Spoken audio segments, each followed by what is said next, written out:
Now, being here with you brings back a flood of memories. I remember the first time I arrived on campus as an incoming law student in the fall of 1969, wearing my bell-bottoms, driving a beat-up old car with a mattress tied to the roof. I had no idea what to expect. Now, to be honest, I had had some trouble making up my mind between Yale and Harvard law schools. Then one day, while we were still in that period of decision-making, I was invited to a cocktail party at Harvard for potentially incoming law students, where I met a famous law professor. A friend of mine, a male law student, introduced me to this famous law professor. I mean, truly, big three-piece suit, watch chain.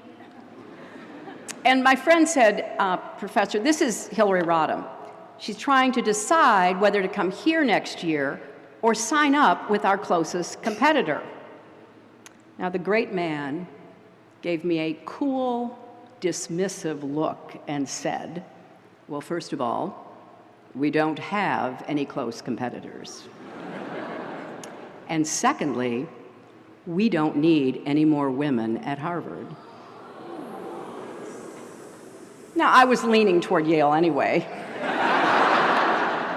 but that pretty much sealed the deal. And when I came to Yale, I was one of 27 women out of 235 law students. It was the first year women were admitted to the college. And as that first class of women prepared to graduate 4 years later, the New York Times reported on Yale's foray into coeducation, noting that the women, quote, worked harder and got somewhat better grades than the 940 men graduating with them, a fact, they went on to say, that some of the men apparently found threatening. Well, I was shocked.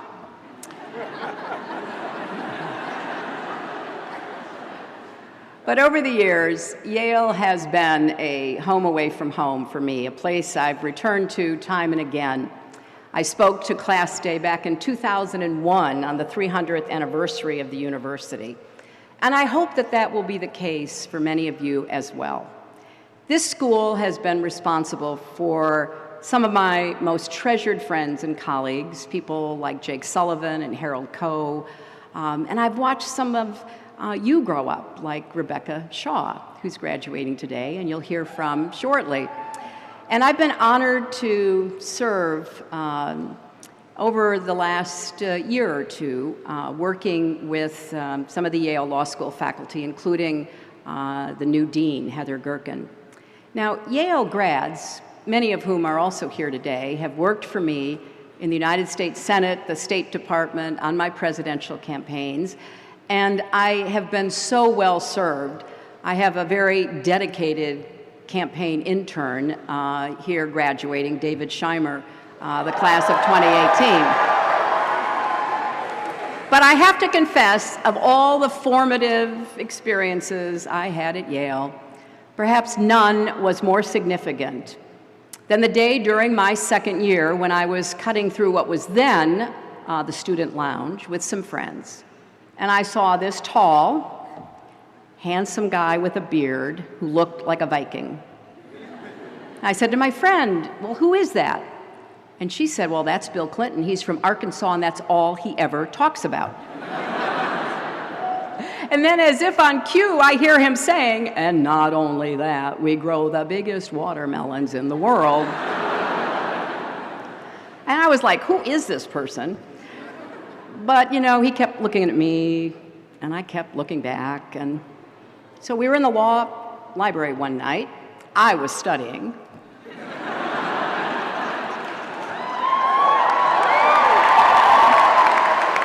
But I couldn't help but see, you know, occasionally as I lifted my head up, that he was, again, looking at me. So finally I thought, this is ridiculous. So I got up, went over to him, and I said, if you're going to keep looking at me and I'm going to keep looking back, we at least ought to be introduced. I'm Hillary Rodham.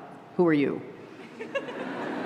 And that started a conversation that continues to this day. Now, it was also here at Yale that I saw a flyer in the law school on a bulletin board that changed my life. Now, some of your parents and grandparents may remember flyers and bulletin boards. For the rest of you, suffice it to say, that was how we got information. It was like Facebook, but the bulletin board didn't steal your personal information.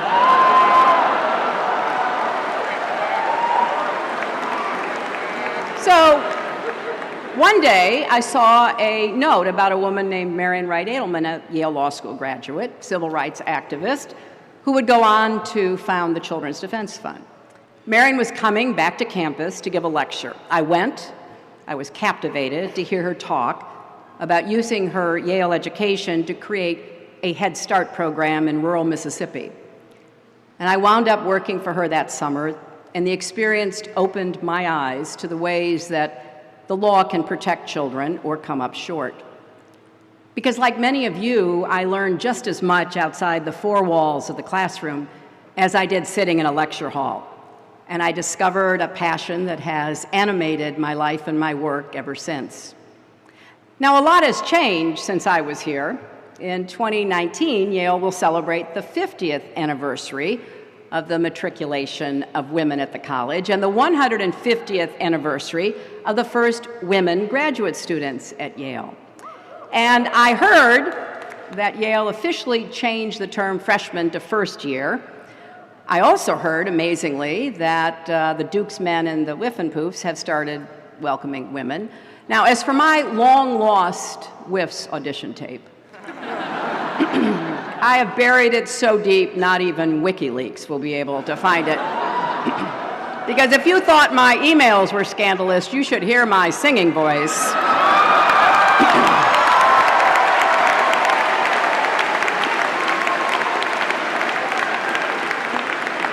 I find it very exciting that today's graduates hail from all 50 states, the District of Columbia, Puerto Rico, Guam, and 56 other countries. And in your 4 years on campus, you've survived late nights in the vast cubicles and early mornings in the Sterling stacks. You've trekked up Science Hill. Maybe you've even found love at the Last Chance dance. And now you're ready to take on your next adventure. But maybe some of you are reluctant to leave. I understand that. It's possible to feel both. Because the class of 2018 is graduating at one of the most tumultuous times in the history of our country. And I say that as someone who graduated in the 60s. I recently went back and looked up those famous lines from Charles Dickens in A Tale of Two Cities because, I usually end after saying it was the best of times, it was the worst of times. But it goes on. It was the age of wisdom. It was the age of foolishness. It was the epoch of belief. It was the epoch of incredulity. It was the season of light. It was the season of darkness. It was the spring of hope. It was the winter of despair. Now, Dickens was writing about the years leading up to the French Revolution, but he could have been describing the ricocheting highs and lows of this moment in America. We're living through a time when fundamental rights, civic virtue, freedom of the press, even facts and reason are under assault like never before. But we are also witnessing an era of new moral conviction, civic engagement, and a sense of devotion to our democracy and country. So here's the good news. If any group were ever prepared to rise to the occasion, it is you, the class of 2018. You've already demonstrated the character and courage that will help you navigate this tumultuous moment. And most of all, you've demonstrated resilience. Now, that's a word that's been on my mind a lot recently. One of my personal heroes, Eleanor Roosevelt, said, "You gain strength, courage, and confidence by every experience in which you really stop to look fear in the face. You are able to say to yourself, I have lived through this horror. I can take the next thing that comes along." Well, that's resilience. And it's so important because everyone gets knocked down. What matters is whether you get back up and keep going. This may be hard for a group of Yale soon-to-be graduates to accept, but yes, you will make mistakes in life. You will even fail. It happens to all of us, no matter how qualified or capable we are. Take it from me. Oh, I remember those first months after that 2016 election were not easy. We all had our own methods of coping. I went for long walks in the woods. Yale students went for long walks in East Rock Park. I spent hours going down a Twitter rabbit hole. You spent hours in the Yale memes group. I had my fair share of Chardonnay. You had penny drinks at Wode's.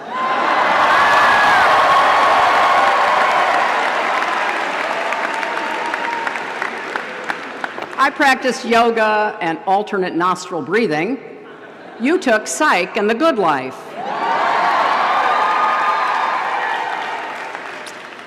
And let me just get this out of the way. No, I'm not over it.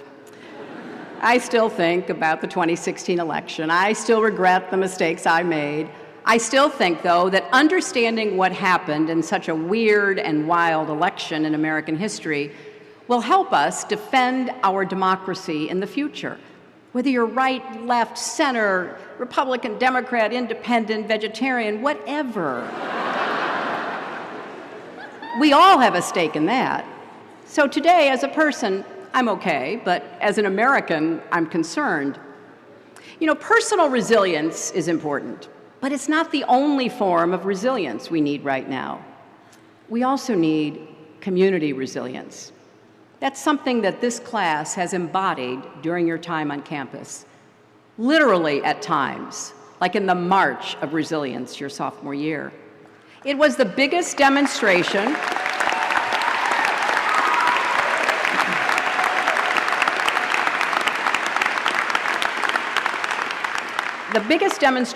in the history of the school. That's 300 plus years. Led by women of color, supported by students and faculty, determined to make Yale a more just, equitable, and safe place for everyone. Many of you have said that March was a defining moment in your college experience, and that says something about this class and your values. Because the truth is, our country is more polarized than ever. We have sorted ourselves into opposing camps, and that divides how we see the world. The data backs this up. There are more liberals and conservatives than there used to be, and fewer centrists. Our political parties are more ideologically and geographically consistent, which means there are fewer Northern Republicans and fewer Southern Democrats. And the divides on race and religion are starker than ever before. And as the middle shrank, partisan animosity grew.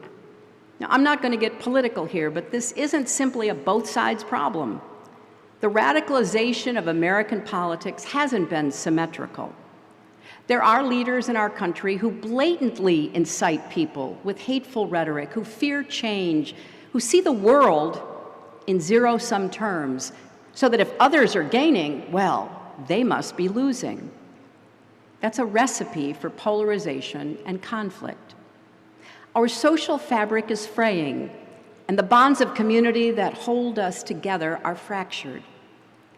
This isn't just a problem because it leads to unpleasant conversations over the Thanksgiving dinner table. It's a problem because it undermines the civic spirit that makes democracy possible, the habits of the heart that de Tocqueville found so unique in the American character. I believe healing our country is going to take what I call radical empathy. As hard as it is, this is a moment to reach across divides of race, class, and politics, to try to see the world through the eyes of people very different from ourselves, and to return to rational debate, to find a way to disagree without being disagreeable, to try to recapture a sense of community and common humanity. When we think about politics and judge our leaders, we can't just ask, am I better off than I was 2 years or 4 years ago? We have to ask, are we all better off? Are we as a country better, stronger, and fairer? That's something you've done here at Yale. You've learned that you don't need to be an immigrant to be outraged when a classmate's father, a human being who contributes to his family and his country, is unjustly deported. You don't need to be a person of color to understand that when Black students feel singled out and targeted, we still have work to do. And you don't need to experience gun violence to know that when a teenager in Texas who just survived a mass shooting says she's not surprised by what happened at her school because, and I quote, "I've always felt like eventually it was going to happen here too." We are failing our children. So enough is enough. We need to come together, and we certainly need common sense gun safety legislation as soon as we can get it.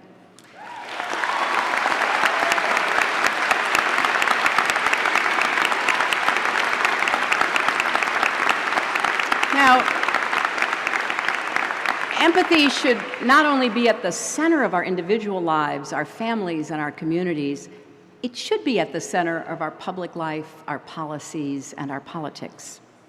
I know we don't always think of politics and empathy as going hand in hand, but they can, and more than that, they must.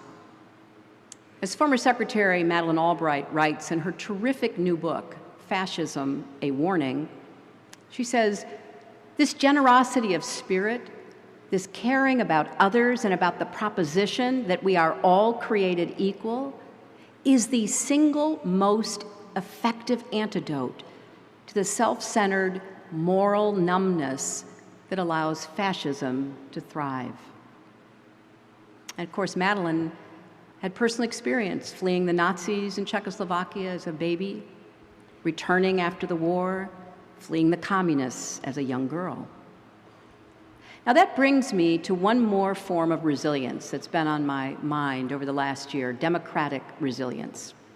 In 1787, after the Constitutional Convention in Philadelphia, Benjamin Franklin, who, by the way, received an honorary degree from Yale, was asked by a woman in the street outside Independence Hall, "Well, doctor, what have we got, a republic or a monarchy?"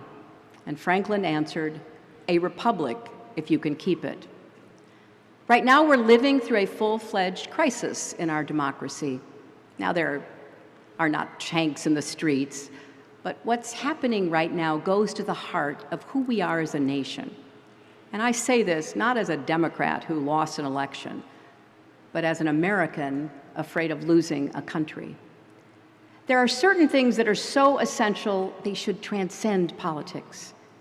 Waging a war on the rule of law and a free press, delegitimizing elections, perpetrating shameless corruption, and rejecting the idea that our leaders should be public servants undermines our national unity. And attacking truth and reason, evidence and facts should alarm us all. You and your parents have just paid for a first-class, world-class education. And as Yale history professor Timothy Snyder writes in his book on tyranny, to abandon facts is to abandon freedom. If nothing is true, then no one can criticize power because there is no basis upon which to do so. If nothing is true, then all is spectacle. I think Professor Snyder, both in that book and in his new one, The Road to Unfreedom, is sounding the alarm as loudly as he can. Because attempting to erase the line between fact and fiction, truth and reality, is a core feature of authoritarianism. The goal is to make us question logic and reason and to sow mistrust toward exactly the people we need to rely on: our leaders, the press, experts who seek to guide public policy based on evidence, even ourselves. Just this week, former Secretary of State Rex Tillerson said, "If our leaders seek to conceal the truth or we as people become accepting of alternative realities that are no longer grounded in facts, then we as American citizens are on a pathway to relinquishing our freedom. Perhaps a tad late, but he's absolutely right. So how do we build democratic resilience? I think it starts with standing up for truth, facts, and reason, not just in the classroom and on campus, but every day in our lives.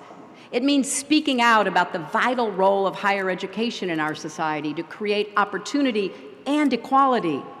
It means calling out actual fake news when we see it, and supporting brave journalists and their reporting, maybe even by subscribing to a newspaper. Now, most of all, as obvious as it seems, it means voting in every election, not just the presidential ones. So yes, these are challenging times for America, but we've come through challenging times before. You know, I think back to the night Barack Obama was elected president. Many of us, so many of us were jubilant. Even I, who had once hoped to beat him, was ecstatic. It was such a hopeful moment. And yet in some ways, this moment feels even more hopeful, because this is a battle-hardened hope, tempered by loss and clear-eyed about the stakes. We are standing up to policies that hurt people. We are standing up for all people being treated with dignity. We are doing the work to translate those feelings into action. And the fact that some days it is really hard to keep at it just makes it that much more remarkable that so many of us are, in fact, keeping at it. It's not easy to wade back into the fight every day, but we're doing it. And that's why I am optimistic, because of how unbelievably tough Americans are proving to be.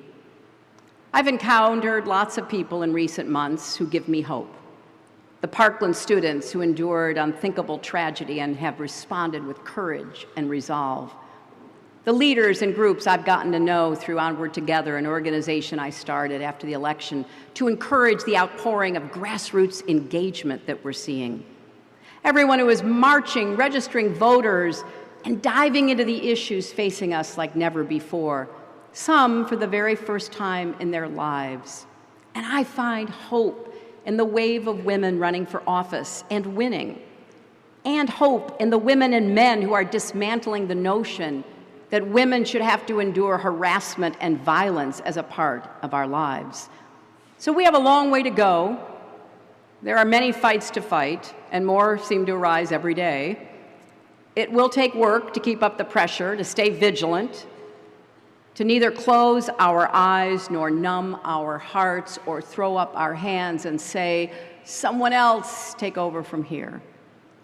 Because at this moment in our history, our country depends on every citizen believing in the power of their actions, even when that power is invisible and their efforts feel like an uphill battle.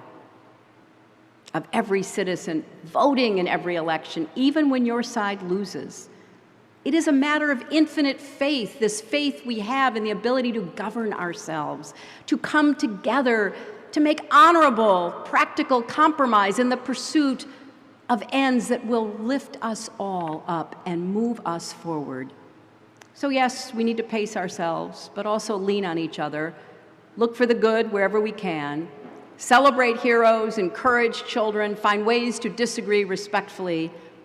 We need to be ready to lose some fights, because we will. As John McCain recently reminded us, no just cause is futile, even if it's lost. What matters is to keep going, no matter what, keep going. The Yale you're graduating from is very different from the Yale I graduated from. It's different even from the Yale that welcomed you 4 years ago. 4 years ago, not one of Yale's colleges was named after a woman. Today, students are carrying on the legacy of a trailblazing LGBT civil rights activist at Pauli Murray College and celebrating one of Yale's own hidden figures at Grace Hopper College, named after the naval officer who happened to be one of the first computer programmers in America. Those changes didn't happen on their own. You made them possible. You kept fighting, you kept the faith, and because of that, in the end, you changed Yale as much as Yale changed you. And now it's time for you to make your mark on the world. I know the best for you, for Yale, and for America is yet to come, and you each will have a role to play and a contribution to make. Thank you, and congratulations to the class of 2018.